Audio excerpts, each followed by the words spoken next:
welcome to the Maintainable Software Podcast, where we speak with seasoned practitioners who have helped organizations work past the problems often associated with technical debt and legacy code. I'm your host, Robby Russell. On this episode, we are joined by Nathaniel Bibler, who is the CEO of Envy Labs, who is based out of Orlando, Florida.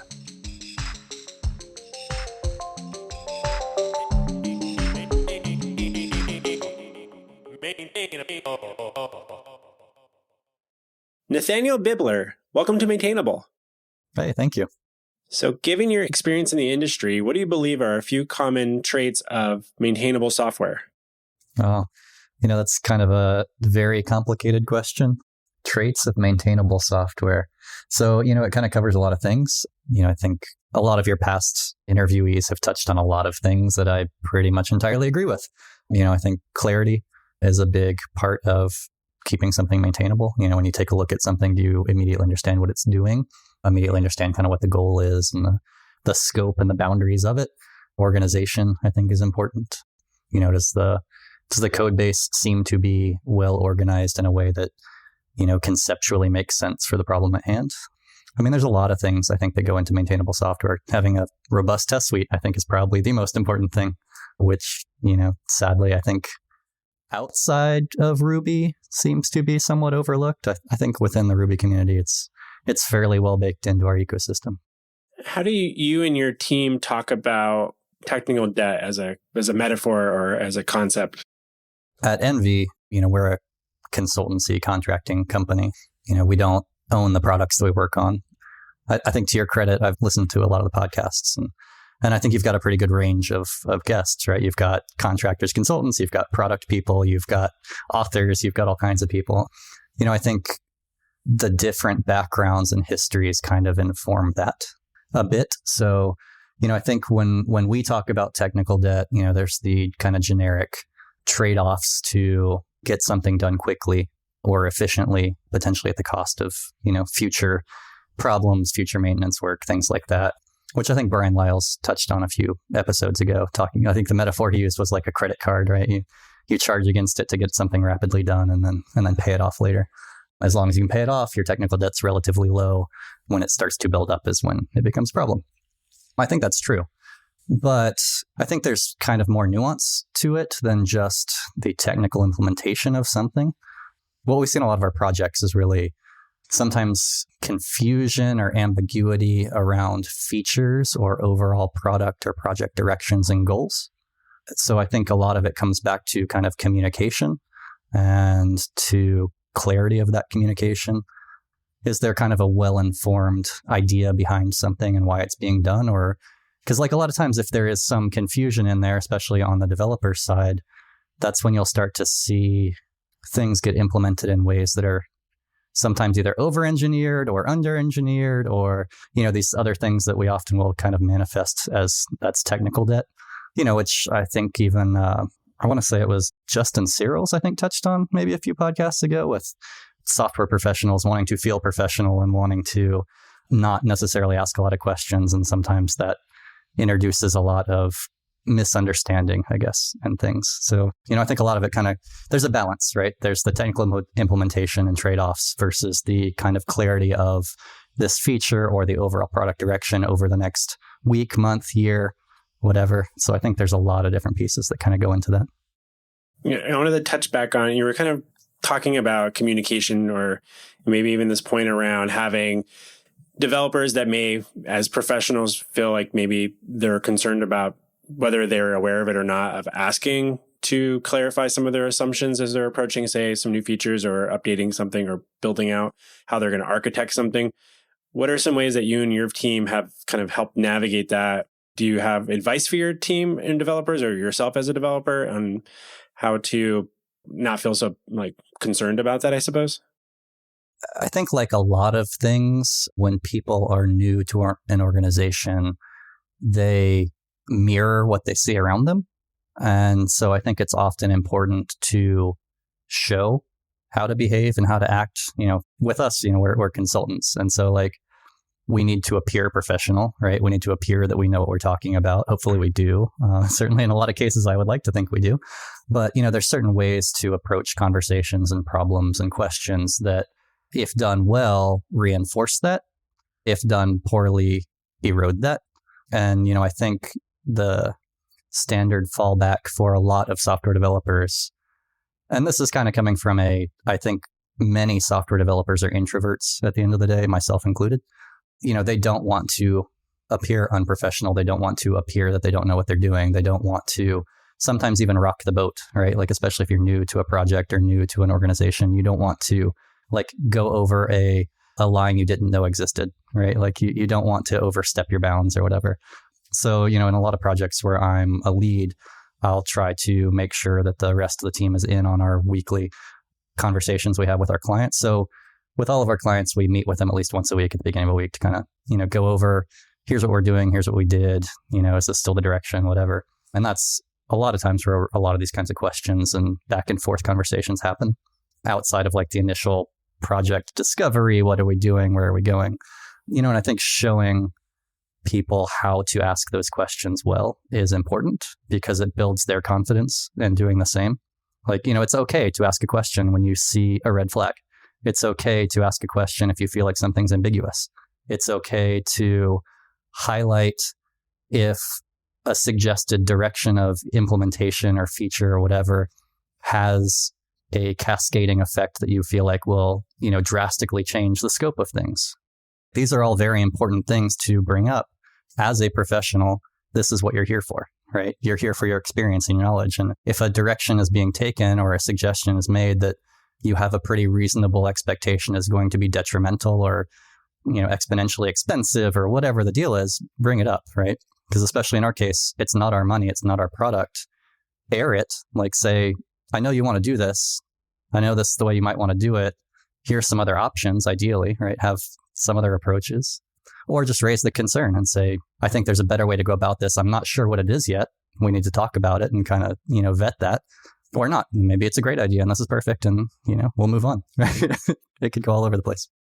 You make a good point about making sure you show, not tell people how to interact with clients or whoever what other teams you might be collaborating with on a project and not being worried about asking questions or asking maybe that dumb question. Or maybe sometimes I often find that even with my own team is there'll be developers that are concerned about asking a question that may have already been answered, maybe in another discussion, because they've also been in an experience where they had asked a question that had been answered previously before and then been kind of they got a negative response from sometimes developers. Just sharing a small example from our own team, about a year ago, we were working with a different client. They had their own developers and we had some people switch on our team, who was working on the project, and someone asked a question that maybe had been asked a month or two before.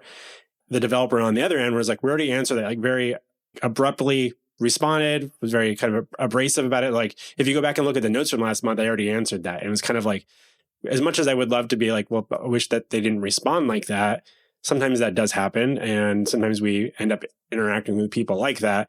So how do you navigate that? So I'm oh no, what questions are they now not going to ask because they're afraid that they missed some piece of documentation in some document somewhere or an email that was sent to somebody else 2 months ago. And it's there's just that fear that can kind of happen because they kind of got snapped back at one point. And it's not always going to be like that. Hopefully 90% of the time we won't get a response like that. And do you have any suggestions for people on how to frame those types of questions that might help mitigate some of that?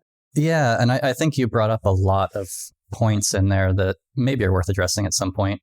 So you mentioned team rotation, right? So new people come on, people roll off, things like that. How do you transfer knowledge? How do you keep cohesiveness and consistency in those regular communications with the client and have that kind of institutional knowledge about it, right? That's a really difficult thing to do. You mentioned, it sounded like that you guys document your calls and direction and decisions that are made, which we do as well. And so, yes, we've got these massive repositories of here's all these meeting notes and things. But at the end of the day, when you've got thousands of these things, it's unrealistic to think that somebody coming onto a project is going to go back to day one, read through everything to have the sum of all knowledge when they start the project, right? That's not reasonable. And then, yeah, just, the negative reaction to a dumb question, I guess, in air quotes. I think that shows up in a lot of different cases. So there's cases, where, you ask a question that either you didn't know had already been asked or answered and you get a very snappy response. I don't think On the developer side, I don't think they did anything wrong, right? I think they actually did exactly right.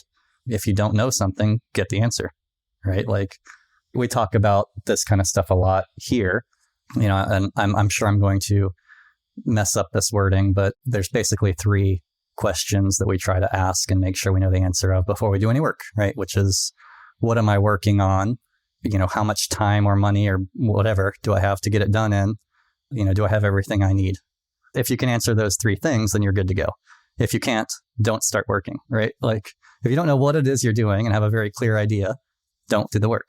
If you don't know what the budget is for it, don't do the work, right? If you don't have all the materials you need to get it done, don't do the work. Like do all your prep work, make sure it's ready, and then get it done. So yeah, I think the negative reaction in my mind, that's more a fault of the person giving that. And I recognize it's a balance, right? Especially as a consultancy, they're a paying client. They're paying for this consistency, and because you want to restaff or re-resource something, they shouldn't hurt them in some way. So I'd certainly recognize it on both sides. Ideally, there's some leniency there, right? Because not everything is going to be known by everyone. So I think that can show up in the question answer stuff. I think that can show up, sometimes, especially newer developers, myself included. I have been known to push a feature into a production application that wasn't necessarily fully baked. And this was many years ago.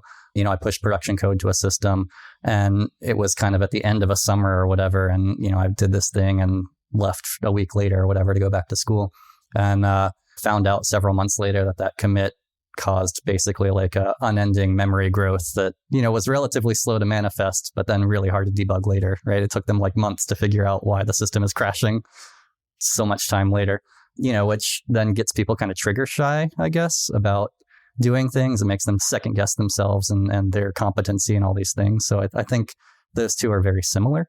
To answer your question about, how do you phrase these things?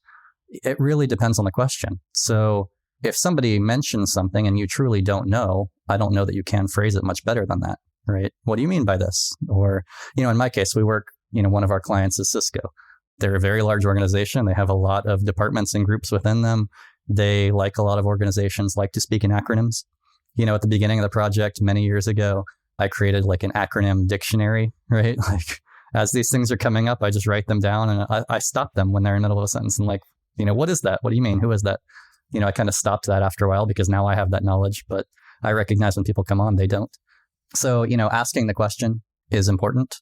How do you phrase things in a way that projects confidence? I think there's different avenues toward that. I touched earlier on, if you're going to ask a question, it is especially nice if you can offer some solutions, right? If it's that type of question. Why do you want to go about doing it that way? Have you thought about this way or this other way, or using this other system? Is there a particular reason you want to do this in-house? All these things. I think if you can offer those solutions, you reinforce some of that professionalism and confidence. You know what you're talking about. You recognize pitfalls, you recognize problem areas, things like that.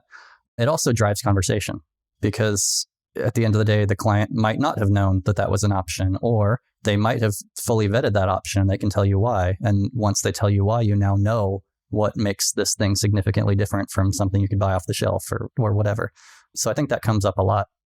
Something I'd be curious, like given your role, kind of heading up an agency like myself, we've been talking about this discussion about having conversations with clients. Like, have you been in scenarios where you felt where maybe someone on your team is asking a question and you're like, I know the answer to that, but they're asking it to the client? So yeah, we do these weekly calls with our clients. Generally the team that is working on the project are the ones participating in that call. And I've certainly been in some of those calls where, there's 4 or 5 of us or something sitting around a desk and we're video conferencing, or even have the client in the office with us. And somebody at the table asks a question that we know like got asked last week or whatever. I like to think that over time we build a certain rapport with our clients through all of this like question answer back and forth, suggestion, push and pull, all these kinds of things. The way we go about things, I think at the end of the day, we kind of end up acting a bit like a CTO in a lot of ways. Like, we try to do the best work we can for the resources available. And I think we make that very clear as we're working through things. So I think we get a little bit of extra credit when some of these things happen. It's not like a relationship devastation kind of scenario. But yeah, I've definitely had those kind of cringy situations where like you hear the question starting and you know immediately where it's going, right? And you're like, oh, we just did this.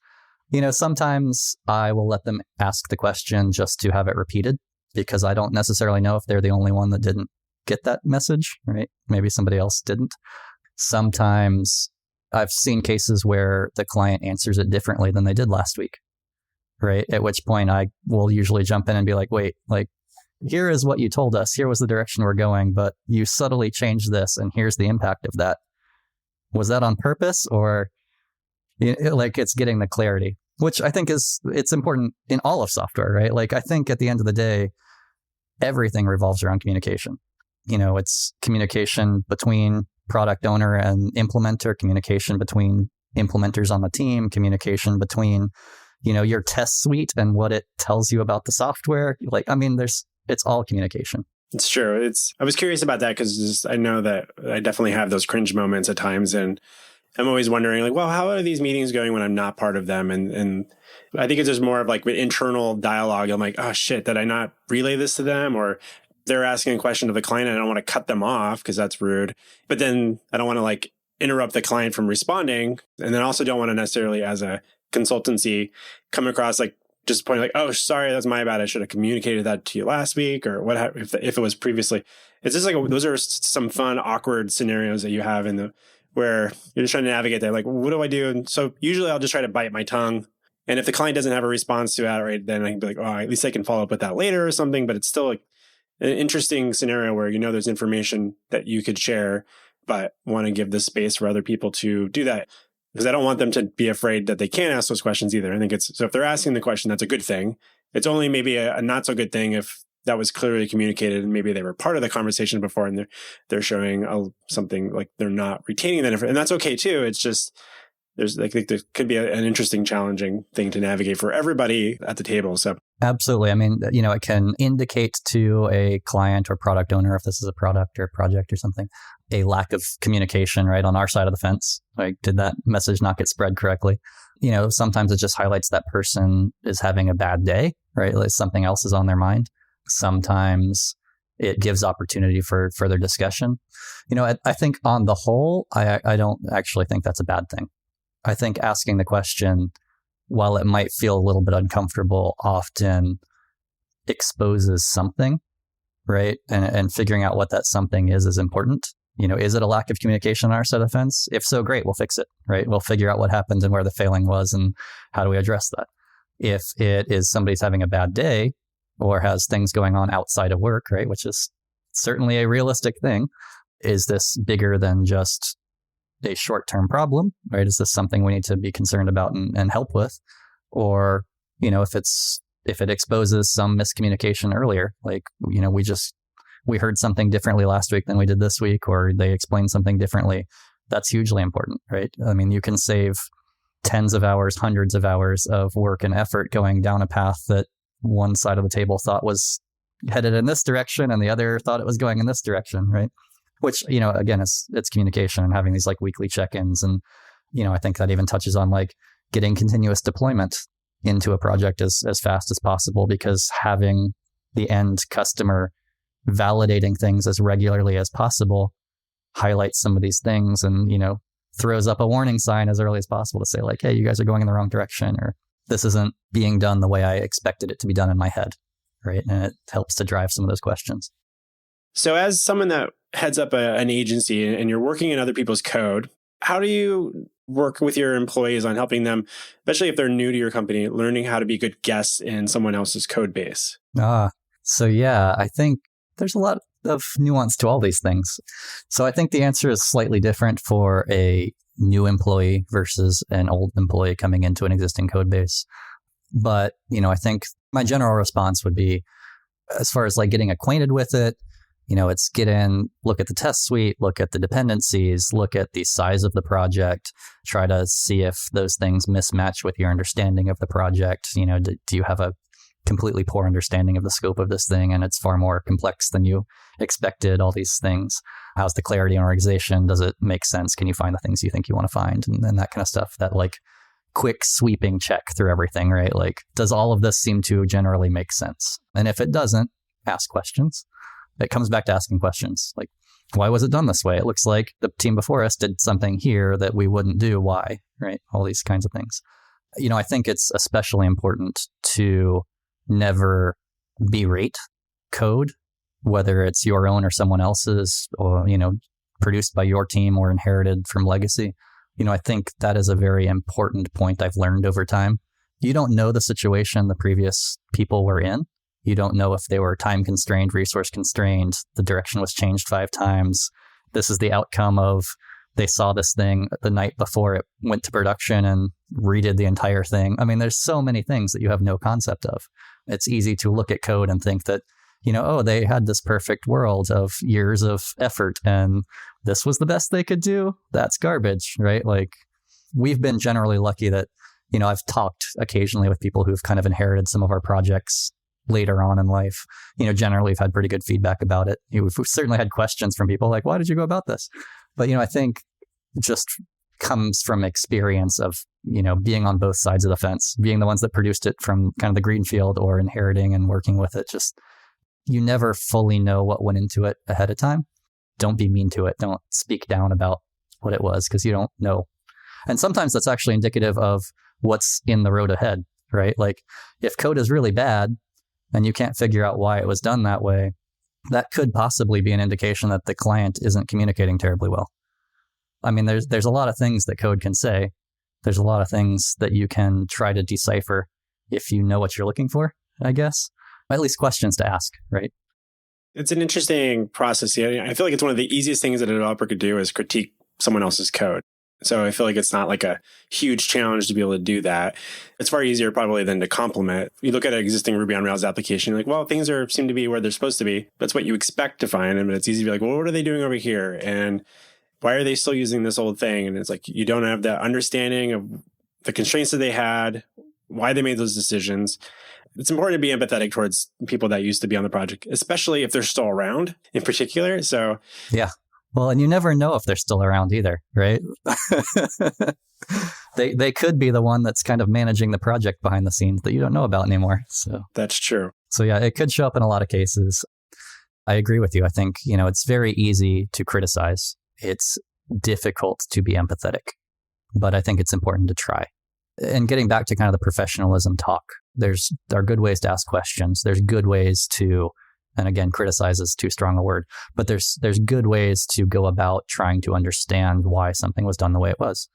Like, I think it's perfectly fair to say, I was looking into this part of the application and it seemed like the implementation seemed a lot more complex than what I think I would have done if I were in this situation. Can you tell me about it? Did you guys have problems with this API service? Did you guys have some kind of errors happening? Why is this thing so complicated? Can you give me any insight into that? Because, I think people can document projects, people can write, requirements docs, people can do all these things, but they're not really reflective of the actual software. They're kind of the perfect world version of a software. And it's not really until you get into the nuts and bolts of it that you see where problems have shown up and errors have arisen and handlers have been put in place and whatever, asynchronous jobs have been used because things are, take too long. Like, there's a million different things that could happen. When our team has an opportunity to speak with the previous developers on projects, because that isn't always the case, but when we do, I think one thing, kind of touching on that professionalism thing, one thing that I've been trying to coach my team on is to think about how to frame a question in a way like, hey, what's kind of like your long-term plan for this area of the code? Instead of necessarily being like, why did you decide this? Because I've seen people get really weirdly defensive or somewhere. Then they start explaining all the rationale reasons. And I don't want you to have to feel like you're, the other developer, to feel like they're needing to be defensive about their decisions. Because I think there's always sometimes a level of, they're almost slightly ashamed of at times when they have to share with other people. And I'm always like, I don't want to tap into that part, but like, do you have some thoughts about like the long-term potential around this stuff? If you had like a couple of weeks just to work on anything to improve the app, what would those few things be? And they'll tend to quickly like shoot off a couple things. And sometimes those things they'll bring up, just recently I was talking with one of our newer clients, and they have a developer that's been there for 15 years on this application. And they're like outlining all these things. And I'm like, I don't really even think those are real big problems. And he's like, this is something that's been like in his world has been holding him up for making a lot of other bigger changes. And I'm like, this doesn't look that bad. And like from what I've seen. And so sometimes even they might have like a warped sense of like how big or of an issue something is. And then to them, that's their reality. So I don't want to dismiss that, but it's still like, I'm like, I don't know that you need to worry about that so much. Like, even like as one example, I think just before our interview started, we were talking about, I was dealing with some MySQL issue earlier today with one of my interns, and most of our other projects on Postgres, this other client's like, oh, we need to move from MySQL to Postgres. I'm like, but what are you really going to get out of that right now? Like, there's so much custom SQL stuff in your app that's going to be messy to do that. So do we really need to do that right now? That doesn't seem like a good first project with you anyways. I'm going off on a long tangent, so I'm going to circle this back in. So let's talk a little bit more about NV Labs. What does your agency kind of focus on? We'll certainly get to that. I think you did, even though there was a little bit of rambling in there, I think it touched on a lot of really good things, right?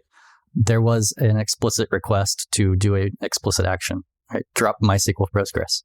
That's pretty cut and dry.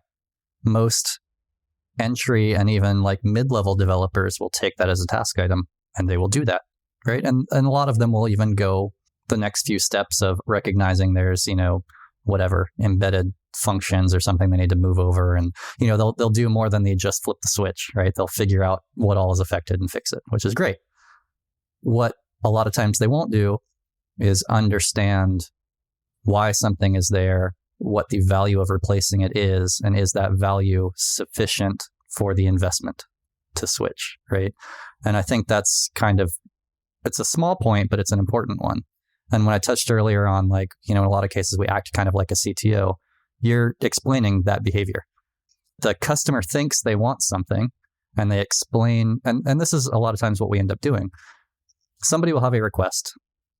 We will try to understand what that request entails, what they envision the perfect outcome being, why they envision that being successful. And we'll say, okay, well, what is the pain point driving that? What is the successful outcome? Are there other ways to achieve that maybe are shorter distance, or that the application might already do in a slightly different way, and we can just kind of shim this thing over? Or, I understand you really want this and it's not something we currently do, but as you're describing it, it's going to be incredibly expensive. Is that worth the investment? Right? Now, all these things are important because, at the end of the day, the software that we're writing really is kind of helping to drive their business, helping to bring a return on their investment in some way. And hopefully it's a positive return, or it's a losing situation. The project's going to fold anyway. And I think it's a lot of times important to remind people of that, because it's very easy for all people, software developers, project owners, all these things. It's very easy to lose sight of kind of the forest through the trees.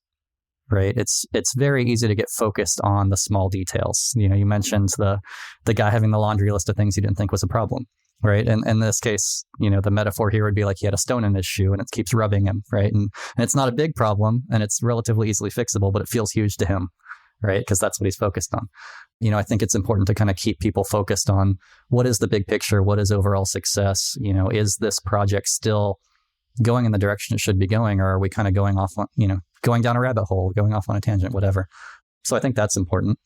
There's also a bit of a difference in developers when they are working on a product or they work for a product company versus developers that work in contracting and consulting. Their goals are the same, which is to build successful, good software. But I think the resources available to each and the focus points available to each differs fairly dramatically. At NV, we are on the consultancy side, but we created a while ago a product called Code School. We grew that product out of the consultancy. We staffed it. We funded it. We did all that stuff. We grew it into its own product. We eventually sold it, but through that time, we had both developers on the consultancy side and developers on the product side. So there's a difference in the mentality of the two. I think it's far easier for a product developer to focus on these small details and to dive deep, which isn't really possible for a consultant to do, for a contractor to do, because it's really hard to justify diving really deep on a problem when you've got this laundry list of things to do or this fixed amount of time or resource to do it in.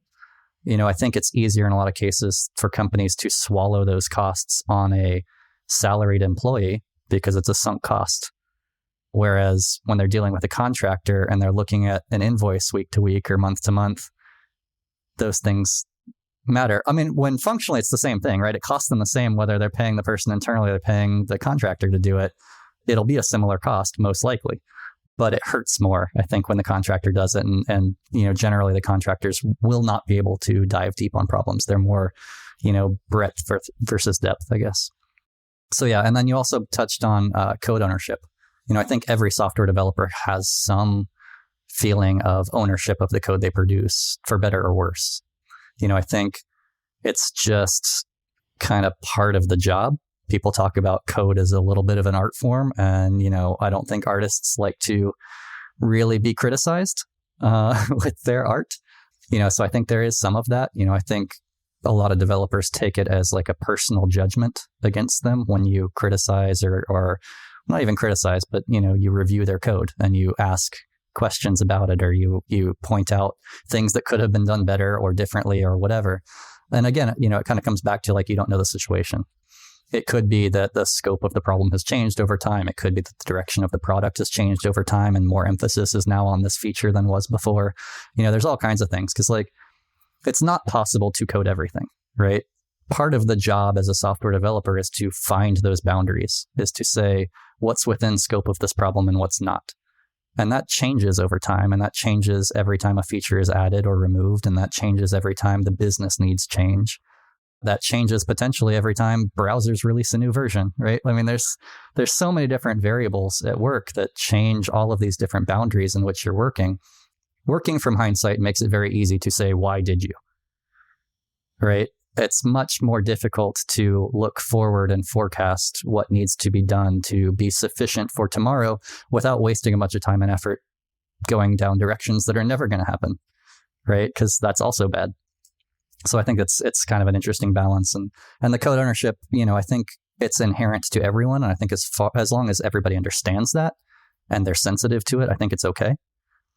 I think as long as you treat things with some amount of like kid gloves, it's a more fruitful conversation, right? Like, why did you do it this way? Or what happened here? To your point earlier, if you had unending time and money, where do you see this project going?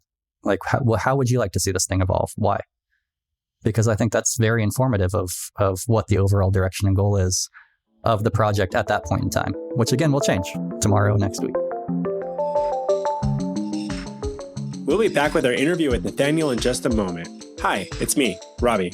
I wanted to take a quick moment to thank you for listening to the Maintainable Software Podcast.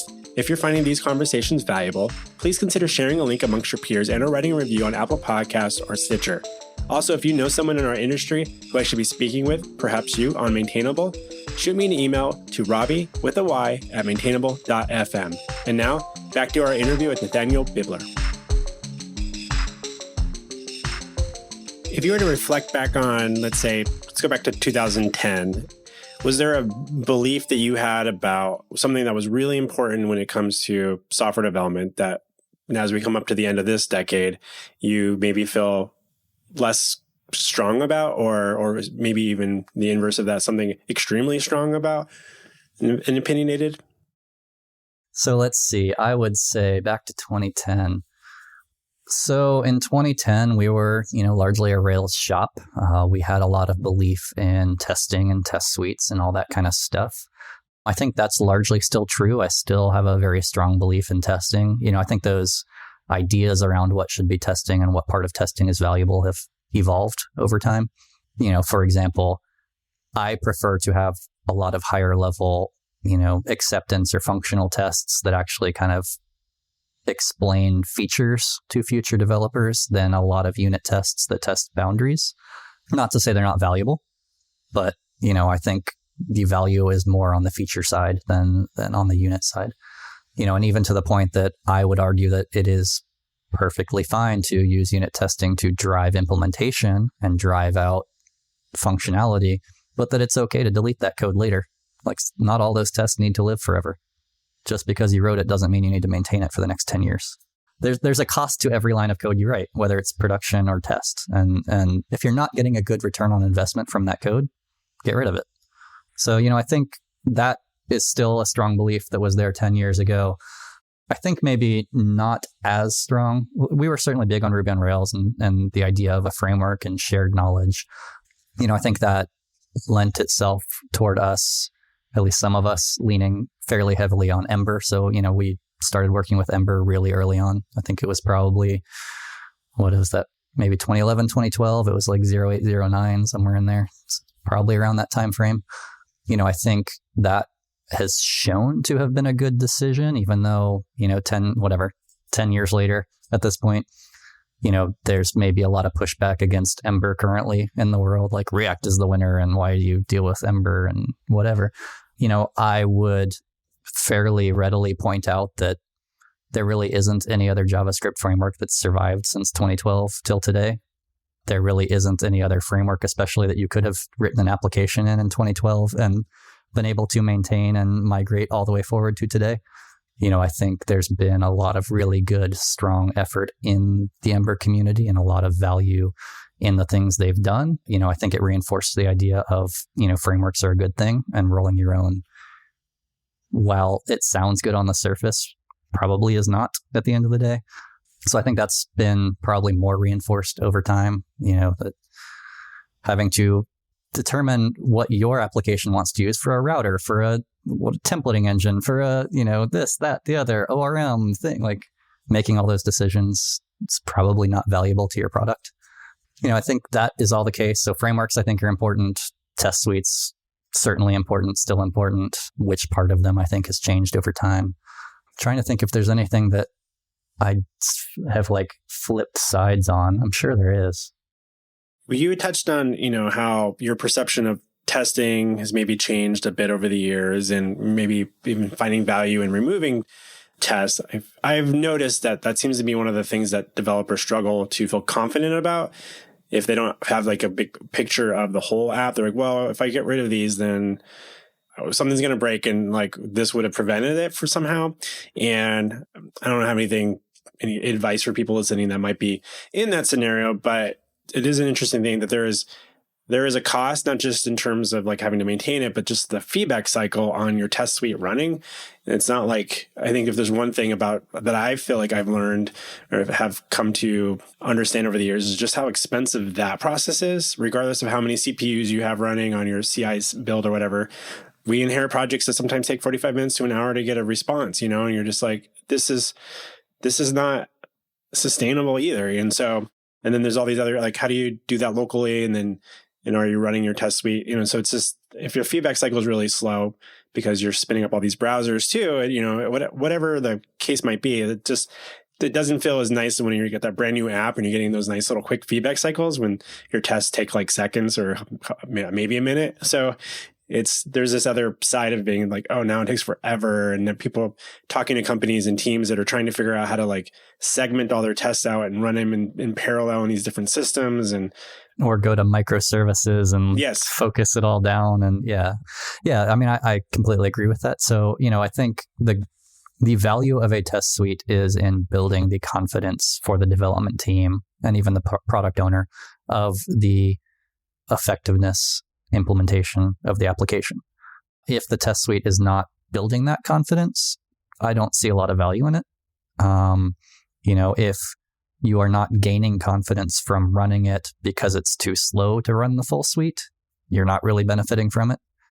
So, to compare that to the other side, traditionally large organizations especially will have QA teams or QA departments, right? And they will author 3-ring binders of test steps where they manually go through a bunch of different things, right? And at the end of the day, automated testing is largely just automating that process.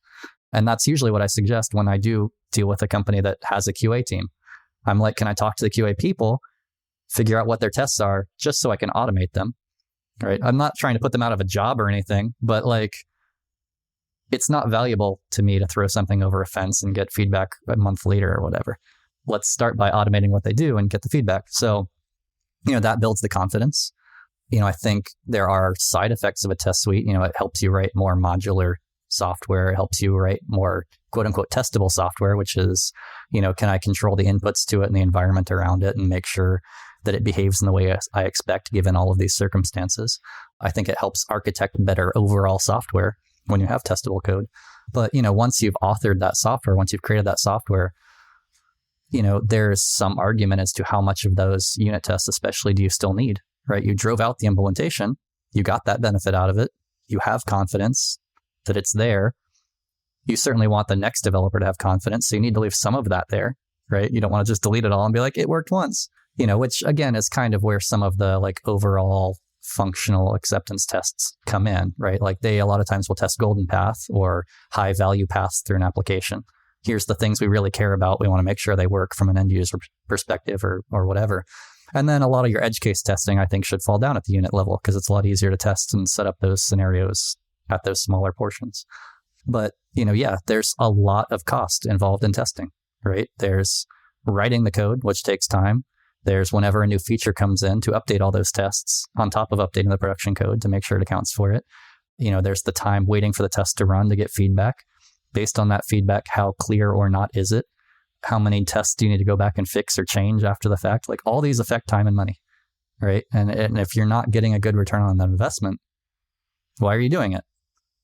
Right? Like I think everything is open to question, which we've touched on a little bit through this whole talk, right? It's all communication. So what is the test suite communicating to you? Is it communicating confidence? Is it communicating confusion? Is it communicating clarity? Is it doing anything at all for you? If it's not communicating well, why do you have it? I think that's a great point there to kind of reflect on for developers to think through how, especially if they're even questioning how valuable they are or not, but like what is the test suite communicating and how can you continue to, if you want to keep investing in that, or how do you make it communicate with you faster, or what aspects of it, just like you should be thinking about it like in any area of your code. I want to quickly touch on one thing related to, let's say there's some people listening that work on a product team primarily, and their team is feeling the perception is they're drowning in technical debt, and there's probably no plan to bring on any new hires in the near future, but are worried that because they've been chasing like new features and constantly pushing things out and their backlog keeps growing, and maybe they're not in a decision-making role, but maybe someone listening might think, well, maybe there would be some validity to bringing in an external contractor or an agency like NV Labs to come in and help us address some of these pain points. What advice might you offer them on how to maybe approach that with someone in a stakeholder position there? So if the developer is looking to try to make their life better, there's a lot of different ways you can go about that. The first thing would be to try to understand or identify exactly what the pain points are, right? If it's technical debt, and again, I think there's a lot of pieces to that, right? I think there's a difference between implementation technical debt, like this code was written in a way that makes it difficult for us to change, versus feature or product ambiguity or indecisiveness. I think when a product is unclear about what its goal is, that's worse than the technical implementation debt. So, for example, if somebody says, we want to add a feature that does this, but we're not sure that we really want to have it for everybody, can you put it behind a flag? Now you're not implementing that once, you're implementing that twice, and the rest of the system has to handle it, which sounds okay when you think about it in the short term and doing it once. But now think about it 3 months, 6 months, a year, 5 years from now, that happening 15 or 20 or 30 more times, right? You now have an unmaintainable combination of flags that dictate a very confused product, because you can't ever say how this software works or is supposed to work without first asking 50 more questions, right? Well, was this flag on? Was it this kind of user? Did they have this purchase? Was it from this browser? Was it on this network? Were they from this country? Was it like, at some point, the combination of flags becomes so unruly that you literally cannot say how it's supposed to act at any given time, right? And so, I think it's important to kind of identify what the pain point is from the developer. If it's just technical, I think it's a fair question to say like, hey, we've got this problem. The implementation has these trouble areas in it that either we don't have enough time to address. Can we get more time? We don't have enough expertise to address. Can we bring in some expertise? We would like some time or effort to rethink how this is done, because maybe, I think it's natural that software grows somewhat organically. Like features often aren't groundbreaking features, right? It's usually almost Band-Aid like, let's just add this, let's just add this, let's just add this. And then, 10 or 15 additions later, you have a whole different product, at which point you probably should go back and like readdress things. So it's important to kind of identify what the pain point is. If it's technical, I would argue it's probably easier to address and fix. I think when a developer has to talk to a manager or a whatever, they have to understand the conversation is different. And it's the same with contractors, right? We can talk technical to technical people, but more often than not, we're talking toward business people or management people, right? They care about return on investment. They care about time and delivery. They care about, and so this actually, I say this, I'm sure at some point to every one of our clients.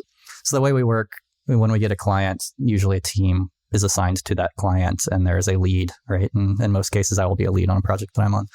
I will generally have a side conversation with one or more people on the other side of the organization to basically say, look, certainly I am here to help write this software, make this thing, whatever it is. At the end of the day, my success is not necessarily writing this software. My success is not delivering this thing, right? My success is making you look good. My success is making your boss tell you that you made the right decision to come work with us, right? And it's not always deliver the software. Sometimes it's make the better decisions, save the money, avoid the bureaucracy. There's a million things that it could be, but like that's my job as a contractor, is to make you look good and make the decision for you to work with me beneficial to everybody. And I think that's in some ways the mentality that software developers and introverts in general, like you need to understand that you're talking to somebody that has a different frame of mind than you. And you need to frame your conversation in a way that makes sense to them. It's not okay to expect the other party to come to where you're at. You have to go to where they're at to have the conversation. I think that's a good thought for folks to think about in terms of when they're working with their clients or even like other people in their own organization. Is like, you're touching on the idea of helping make sure that person looks good, like to help validate that their decision-making process, because they decided to hire you, or had a strong influence in that.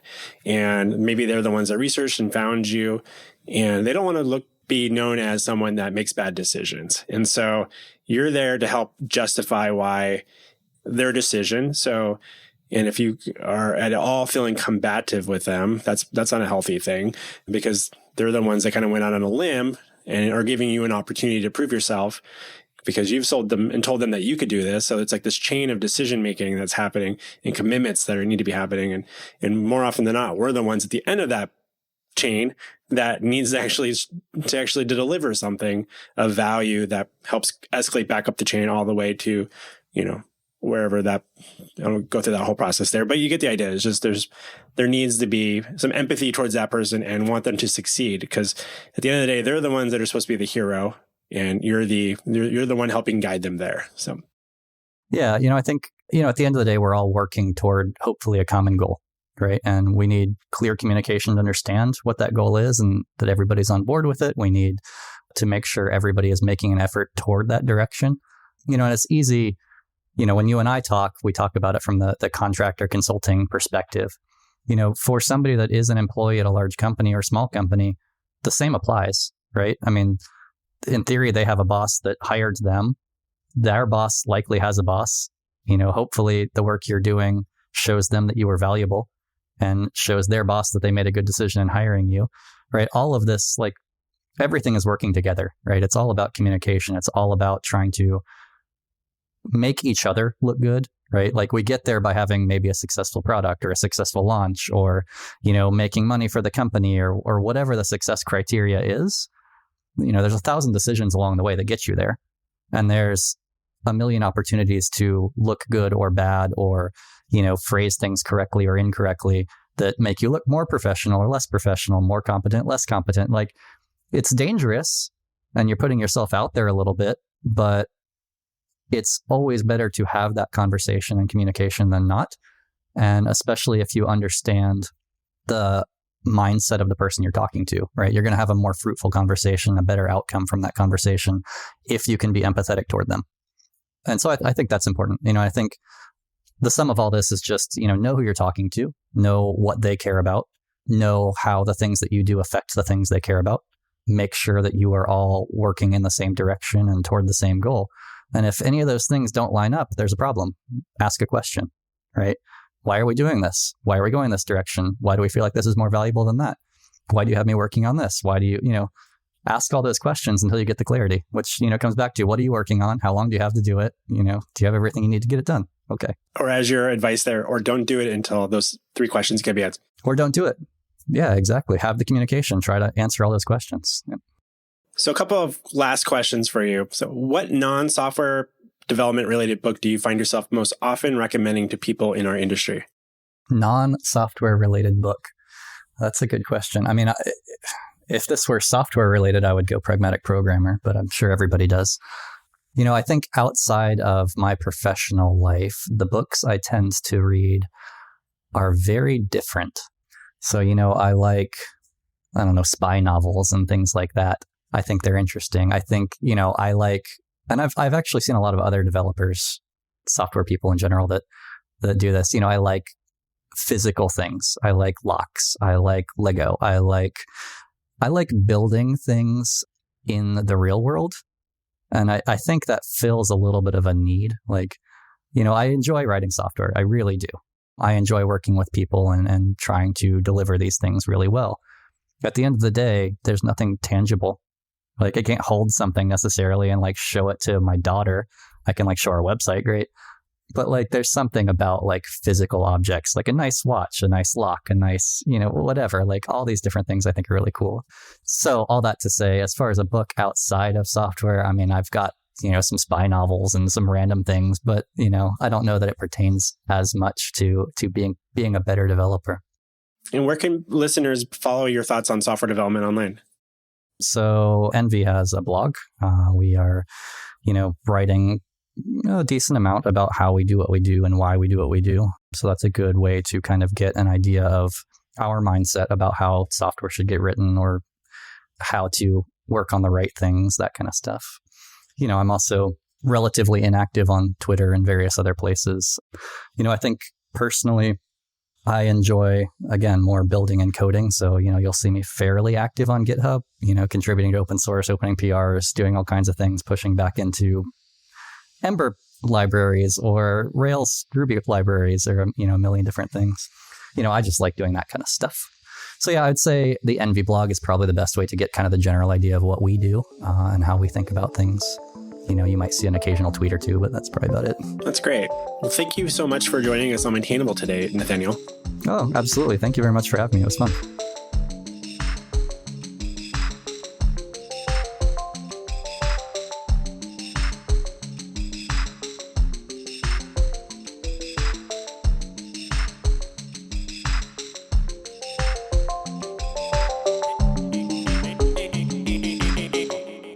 Maintainable.